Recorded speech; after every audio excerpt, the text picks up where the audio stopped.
Nuo 1910 metų Korėja buvo Japonijos kolonija. Po Antrojo pasaulinio karo Korėjos pusiasalis buvo padalintas į dvi zonas ties 38 krete. Į šiaurinę dalį įžengė SSRS, o į pietinę JAV kariuomenė. Nors dėl nepriklausomos Korėjos valstybės buvo sutarta dar Potsdamo konferencijoje, pirmaisiais pokario metais korėjiečiams vienos valstybės sukurti nepavyko. Jungtinės Amerikos valstijos siekė jungtinių tautų tarpininkavimo, kad demokratiniais rinkimais būtų sudaryta viena Korėjos vyriausybė. Tačiau Sovietų sąjunga rėmė vietos komunistus ir atsisakė dalyvauti sudarant nepriklausomą Korėjos vyriausybę. Jis siekė vietos valdžią perduoti į patikimų komunistų rankas. 1948 m. rugpjūčio 15 d. pietinėje zonoje buvo įkurta Korėjos Respublika Pietų Korėja su sostinė Seulu. Pirmuoju prezidentu tapo Lee Sing-manas. Sovietų sąjunga aktą paskelbė neteisėtu. Kaip atsakas į jį, rugsėjo 9 d. šiaurinėje zonoje buvo įkurta Korėjos liaudies demokratinė respublika Šiaurės Korėja, kurios vyriausybei vadovavo komunistinės Korėjos darbo partijos lyderis Viktoras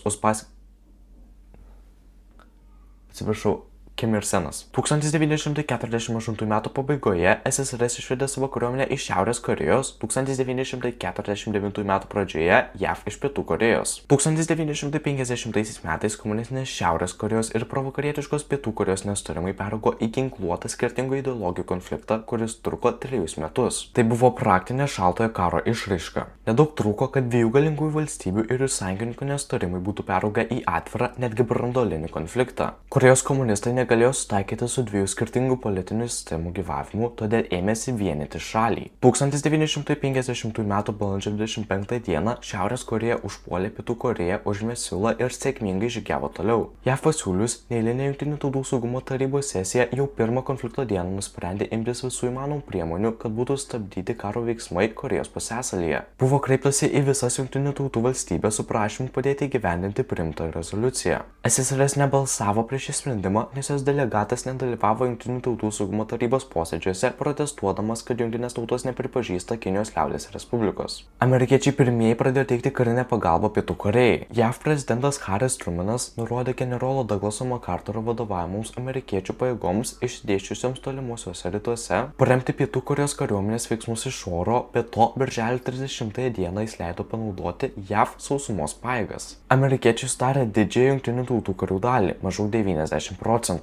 Savo karinius dalinius siuntė 16 valstybių, bendroms operacijoms vadovavo amerikiečių karinė vadovybė. 1950 m. rugpjūčio viduryje Pietų Korėja kontroliavo tik nedidelę teritoriją aplink Pusano miestą. Po pusantro mėnesio trukusių kovų JAV remiama Pietų Korėja perėjo į puolimą. 1950 m. rugpjūčio 15 d. Jungtinių Amerikos valstijų specialiųjų pajėgų desantas išlaipino ties pačiu Korėjos pusiasalio viduriu. Po įnirtingų mūšių rugsėjo mėnesio pabaigoje Jungtinių tautų ginkluotosios pajėgos užėmė Seulą. Šiaurės Korėjos karinius dalinius pranašesnė amerikiečių kariuomenė privertė trauktis. Gavę Jungtinių tautų saugumo tarybos leidimą persekioti atsitraukiančius Šiaurės Korėjos dalinius, amerikiečiai ir jų sąjungininkai peržengė 38 lygiagretę. Toliau Korėjos karas vyko permainingai. Lapkričio mėnesį Šiaurės Korėjos kariuomenė liko tik siauras pasienio su Kinija ruožas. Tada Šiaurės Korėjai į pagalbą atėjo Kinijos liaudies respublika su milijoninė kariuomenė. Oficialiai buvo skelbiama, kad jie savanoriai. Šiaurės Korėja parėmė ir SSRS. Sovietų karo ekspertai konsultavo, karo lakūnai dalyvavo antskrydžiuose. Tada jau amerikiečių vadovaujamos Jungtinių tautų ginkluotosios pajėgos traukėsi nuo kelis kartus gausesnio priešo. Kai į karą įsitraukė Kinijos liaudies respublika, 1950 m.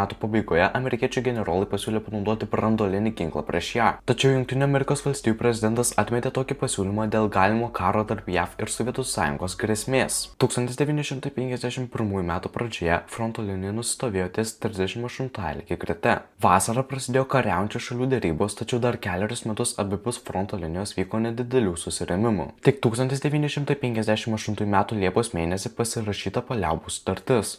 Iš viso Korėjos kare žuvo apie 3 milijonai žmonių, iš jų milijonas civilių. Korėjos pusiasalis liko padalintas dviem valstybėms. Šiaurės Korėja ir šiandien yra totalitarinė valstybė. Abi Korėjos pusiasalio šalys ilgą laiką ruošėsi galimiems kariniams konfliktams, todėl daug dėmesio skyrė ginklavimuisi. Pietų Korėjoje ilgainiui suvokta ir ekonomikos plėtros svarba, šalis pasirinko Japonijos ekonomikos raidos modelį. Liberali ekonomika leido vykdyti ir politinės reformas. Ilgą laiką valdžia vyravusius kariškius 20-ojo amžiaus 9-ame dešimtmetyje pakeitė demokratinė civilių valdžia. Ačiū, kad žiūrėjote, mano kūrybą galite paremti Patreon'e, Spaketis, nuorodą paliksiu aprašyme, mane taip pat galite rasti Instagram'e, TikTok'e ir Facebook'e, nepamirškite paspausti patinka ir prenumeruoti mygtuku. Ačiū.